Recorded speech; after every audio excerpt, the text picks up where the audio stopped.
आदाब दोस्तों। आज बात करते हैं नगर पंचायत की छौछा की। वहाँ टैक्सी स्टैंड का ठेका, मेरे ज़िले में शायद सबसे महंगा ठेका वही होता है स्टैंड का। और पहले भी होता था दरगाह की वजह से, लेकिन अब तो बसखारी ग्राम पंचायत भी उसी में जुड़ के नगर पंचायत हो गई है, तो अब बड़ा हो गया है। तो इसके ठेके के बारे में बात करना इसलिए ज़रूरी है कि इसमें बड़ा कुछ झाइयाँ हुआ है। असल में बोली होनी थी नगर पंचायत पे ही, उसी नगर पंचायत कार्यालय में हमेशा होती थी वहीं पे। तो इस बार कुछ आशंका थी कि कुछ गड़बड़ होगी, तो कुछ लोग शिकायत दिए या कुछ किए, तो एक बार होके कैंसिल हुई वहाँ पे। तो डीएम के यहाँ गई तो डीएम साहब ने उसका संज्ञान लिया और कहा कि ठीक है, कलेक्ट्रेट में होगी।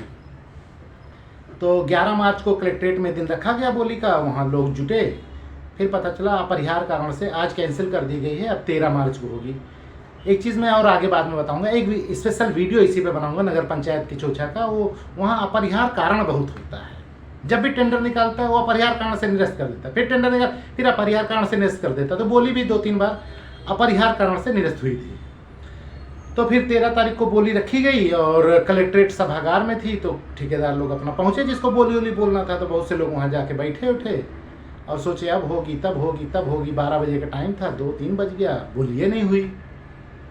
तो उसमें से कुछ ठेकेदारों ने शिकायत लिख के व्हाट्सएप पे डीएम एडीएम को सबको भेज दिया कि श्रीमान जी ऐसे आए थे और बोली ही नहीं हुई। कलेक्ट्रेट सभागार में होनी थी, हम उसके सामने बैठे थे, जबकि अंदर से सेटिंग थी, सब हो गई थी बोली। अच्छा, उस शिकायत का डीएम साहब ने संज्ञान लिया कि भाई ठीक है, अगर है तो हम देखेंगे, जाँच करवाएंगे। डीएम साहब ऐसे संज्ञान अक्सर लिया करते हैं जब कुछ होता है। अरे बोली कैसे कलेक्ट्रेट में की थी आपने और कैसे दूसरी हो जाएगी? अब कलेक्ट्रेट सभागार में अगर होगी तो डीएम या एडीएम कराएगा, लेकिन हुई कैसे? हो गई कमरा नंबर 15/1 में एक बाबू के यहाँ, और शायद वो कमरा बहुत बड़ा था इसलिए उसमें हुई। फ़ोटो लगा देता हूँ कितने लोग बोली करने वाले थे। कुल 2.25 लोग थे बोली करना। फोटो में दिख रहा है, पीछे से फ़ोटो निकाला है, सामने अध्यक्ष जी बैठे हैं और कोई बाबू या कोई और बैठा है और वो बोली हो रही है। अच्छा, बाद में रिजल्ट क्या आया? खबर में आया कि 64 राउंड बोली चली थी भाई। 90 लाख से शुरू हुई। पिछले साल 1,18,55,000 की कुछ बोली छूटी थी। तो हर साल 10% तो बढ़ता ही बढ़ता है। तो अब की बार ये हुआ कि 1,30,00,000 तक जाएगा। लेकिन 64 राउंड बोली चली।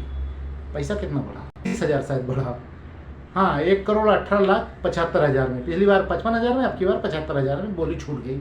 64 राउंड घमासान बोली चलने के बाद इतने में छूट गई 13 तारीख को। और बाहर बेचारे इंतजार करते रहे कि अभी बोली होएगी, अभी बोली होएगी, हम लोग भी शामिल होंगे।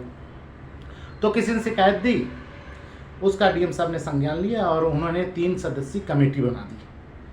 उन्होंने उसमें एडीएम को रख दिया, वही सदानंद गुप्ता, और टांडा एसडीएम को और एक जिला उद्योग अधिकारी को। 3 सदस्यीय कमेटी बना के बोले 7 दिन में रिपोर्ट दो। 19 तारीख को ऑर्डर दिया है, 26 मार्च तक रिपोर्ट आनी थी। तब तक किसी ने और शिकायत दी, अरे श्रीमान जी अभी इसके प्रकरण की जांच चल रही है। 13 को बोली, 14 को नगर पंचायत अध्यक्ष ने आदेश जारी कर दिया एक तरफा, उस पर ईओ की दस्तखत ही नहीं है, शासी अधिकारी साइन नहीं, अकेले अपने साइन से उसको कार्य आदेश जारी कर दिया है। डीएम साहब बहुत झुंझला है कि इसको कितना बचाएं यार। अभी एक जांच चल ही रही थी, उसमें कुछ सेटिंग लगानी थी, फिर एक आ गया। अब 22 मार्च को डीएम साहब ने फिर एक आदेश दिया। उन्होंने कहा 3 अप्रैल को सभी लोग सारी पत्रावली लेके हाजिर हों। इसको डीएम साहब की तलबी कहते हैं। डीएम साहब ने तलब कर लिया। अच्छा, ये जब आया तो मैं समझ गया ये मामला अब यहीं ख़त्म। तो मैंने सोचा इस प्रकरण का वीडियो बनाऊं, तो किसी ने शोर मचा दिया। तो उसमें से एक आदमी ने फ़ोन किया, जनाब अभी वीडियो ना बनाते, अच्छा था, प्रकरण जांच में चल रहा है और डीएम साहब गुस्साए जाएंगे कि अंदर की बात लीक हो गई। तो मैंने कहा तुमने तो नहीं दिया है ना, तुमने तो मुझे नहीं दिया, तुम्हारी बात लीक हो गई। और मैं जितनी बातें जानता हूँ तुम खुद ही नहीं जानते हो यार। हाँ, तो डीएम साहब क्या गुस्सा है, अच्छा ठीक है, तुम बताओ ये सब हुआ कैसे था, सच सच बताओ, तुम तो अंदर की बात जानते हो ना, तुम तो बोली करने वाले थे। तो उसने बताया कि लेन देन हुआ, गांधी छाप मलहम चला है, और उसने फिगर भी बताया, इतना फलां लिया, इतना फलां लिया, इतना फलां लिए। तो मैंने कहा पक्का यकीन है ना?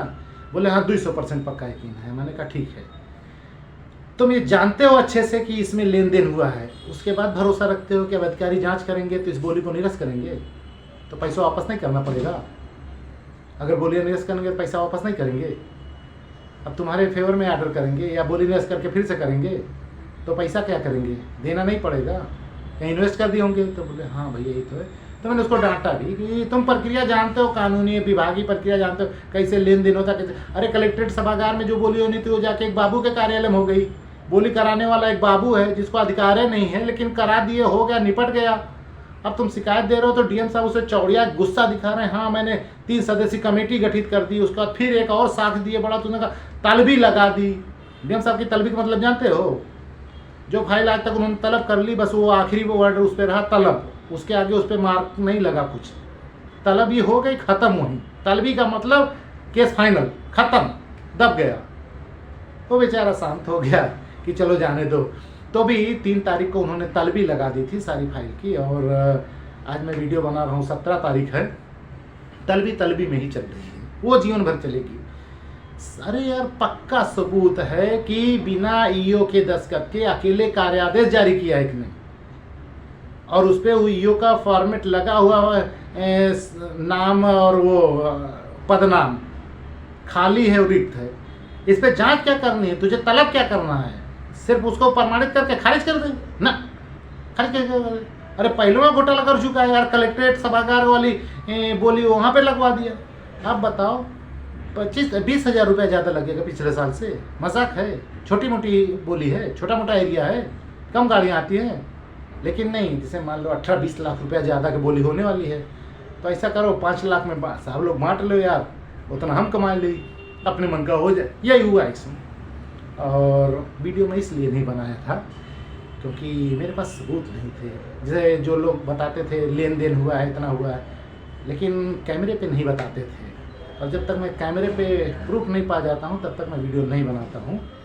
तो इसलिए वो मैटर 11 मार्च को हुआ, फिर 13 मार्च को हुआ, 14 मार्च को ऑर्डर निकला, 19 मार्च को डीएम साहब ने ऑर्डर दिया, 22 मार्च को तलबी वाला ऑर्डर दिया, 3 अप्रैल भी चली गई, फिर भी मैं वीडियो नहीं बना पाया क्योंकि सबूत नहीं सब आ रहे थे। तो जब सबूत आ जाए तब वीडियो बनाओ तो मज़ा आता है यार, तब सब लटकते हैं, तब वीडियो चैलेंज के साथ जो चाहो बोलो, उसका देखो कोई कुछ जबान उठाए तुरंत अगले वीडियो में वीडियो लगा दो, इतना पैसा लिए रहे, ज़्यादा गुर्रा मत।